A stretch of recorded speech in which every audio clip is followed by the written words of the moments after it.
A morte oculta de Haile Selassie, a verdade sobre o último imperador da Etiópia. 27 de agosto de 1975. Palácio Menelik, Addis Ababa, Etiópia. Um dos últimos imperadores da África está prestes a morrer, mas não da forma que o mundo foi levado a acreditar.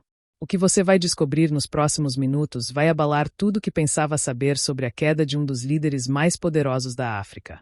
Esta não é apenas a história de um imperador, é a revelação de um assassinato brutal que foi encoberto por décadas. Haile Selassie I, o rei dos reis, descendente de Salomão, venerado como Deus pelos Rastafaris, morreu sufocado em sua própria cama, com o cheiro de éter ainda impregnado no ar e o travesseiro longe de sua cabeça. O fim de um império. Como um homem que governou por mais de 40 anos, que sobreviveu à invasão italiana, que jogou com superpotências durante a Guerra Fria, como esse gigante da política mundial terminou seus dias sendo assassinado por aqueles que jurou proteger.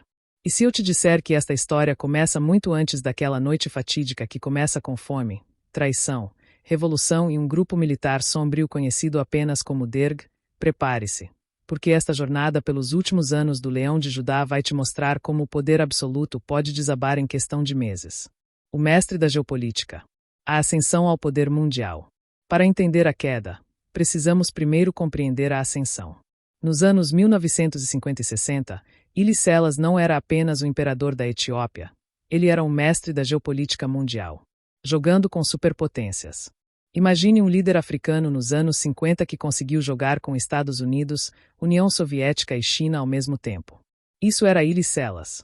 Enquanto a África estava sendo dividida entre as potências da Guerra Fria, ele transformou a Etiópia no centro de um jogo diplomático mortal. Diplomacia estratégica. 1959, Moscou. Moscou recebe com honras de Estado. Nikita Khrushchev promete mais de 100 milhões de dólares em ajuda. Encontro com Mao Tse-tung. Logo depois, ele voa para a China e se encontra com Metum. Reação americana. O resultado. Os americanos, desesperados para não perder influência na África, aumentam drasticamente sua ajuda militar. Um Deus na Terra. Mas Selassie não era apenas um político genial. Para milhões de pessoas, especialmente na Jamaica, ele era literalmente um Deus na Terra. Os Rastafaris o veneravam como o Rei dos Reis, profetizado no Apocalipse. Quando visitou a Jamaica em 1966, multidões se prostraram diante dele. A tempestade se forma. Mas enquanto Selassie brilhava nos palcos internacionais, construindo sua imagem de líder africano visionário, uma tempestade mortal estava se formando bem debaixo de seu nariz. 1962. Uma decisão que mudaria o destino de milhões de pessoas e selaria o fim do Império Etíope. Dissolução da Federação. Contra todos os conselhos, Selassie dissolve a Federação Etíope-Eritreia e incorpora a Eritreia como a 14ª província da Etiópia. Erro fatal. O que parecia ser uma jogada política astuta para consolidar o território se transformou no maior erro de sua vida. A reação explosiva. A reação foi explosiva. Movimentos guerrilheiros brotaram por toda a Eritreia. A Frente de Libertação da Eritreia, predominantemente muçulmana, declarou guerra total contra o governo etíope. E não era apenas uma guerra. Era uma guerra civil que duraria décadas. Mas aqui está o detalhe que poucos conhecem. Os próprios generais de Selassie estavam divididos sobre como lidar com a crise. Divisão interna. Haile Selassie. O governador-geral Haile Selassie defendia uma política de negligência benigna, evitando confronto direto. Akilu Abtewald. O primeiro-ministro Akilu Abtewald pressionava por lei marcial imediata. Haile Selassie. Selassie mudava de opinião constantemente, criando um caos administrativo que custaria vidas e eventualmente seu próprio trono. Escalada do conflito. 21 de novembro de 1970. O general Teshome Ergo, comandante militar na Eritreia, é emboscado e morto pelas forças da F. A resposta de Selassie, declarar estado de emergência e nomear outro general para uma guerra que ele não sabia mais como vencer. Abandono internacional. Enquanto isso, do outro lado do mundo, algo ainda mais perigoso estava acontecendo. 1968. Richard Nixon vence as eleições americanas e com ele chega o fim da era dourada das relações etíope-americanas. Agnew Station. Por décadas, a aliança entre Etiópia e Estados Unidos tinha um pilar central, a Agnew Station, uma base de comunicações e inteligência gigantesca em Asmara, cobrindo 14 km². Obsolescência. Era mais que uma base militar, era o centro nervoso das operações americanas no Mar Vermelho durante a Guerra Fria. Mas a tecnologia de satélites estava tornando a base obsoleta. O declínio da ajuda americana. Ajuda militar original. Em 1971, os americanos cortaram a ajuda militar de 12 milhões. Ajuda reduzida. Para 10,8 milhões de dólares. Fechamento da base. Em agosto de 1973, anunciaram que a Cagney Station seria fechada até o final de 1974. Sellas estava sendo abandonado pelos seus aliados mais poderosos, exatamente quando mais precisava deles. Súplicas desesperadas. Entre 1969 e 1973, algo inédito aconteceu. O imperador da Etiópia fez 3 viagens desesperadas a Washington, praticamente implorando por ajuda militar. Imagine a humilhação. Um homem que havia sido tratado como realeza por décadas, agora tendo que suplicar audiências com Richard Nixon. E mesmo conversas cara a cara com o presidente americano, não conseguiam reverter a situação e havia um motivo urgente para esse desespero. Ameaça Somali. Siad Barre, o líder da Somália, apoiado pela União Soviética, estava intensificando suas reivindicações territoriais sobre a região de Ogaden, no leste da Etiópia. Outono de 1973. Em um movimento de total desespero, Sellas volta a Moscou, desta vez não como o diplomata confiante dos anos 50, mas como um homem quebrado pedindo aos soviéticos para pararem de armar seus inimigos. A recepção foi gelada. Leonid Brezhnev mal deu atenção às suas súplicas. Os soviéticos já haviam escolhido seu cavalo na região e não era a Etiópia. A fome devastadora. Mas enquanto o imperador lutava desesperadamente para salvar seu império no exterior, uma tragédia ainda maior estava destruindo seu país por dentro. 1972. Uma fome de proporções catastróficas devasta as províncias do norte, Tigray e Volo. Êxodo em massa. Centenas de milhares de refugiados famintos marcham em direção à capital procurando ajuda. A faísca da revolução.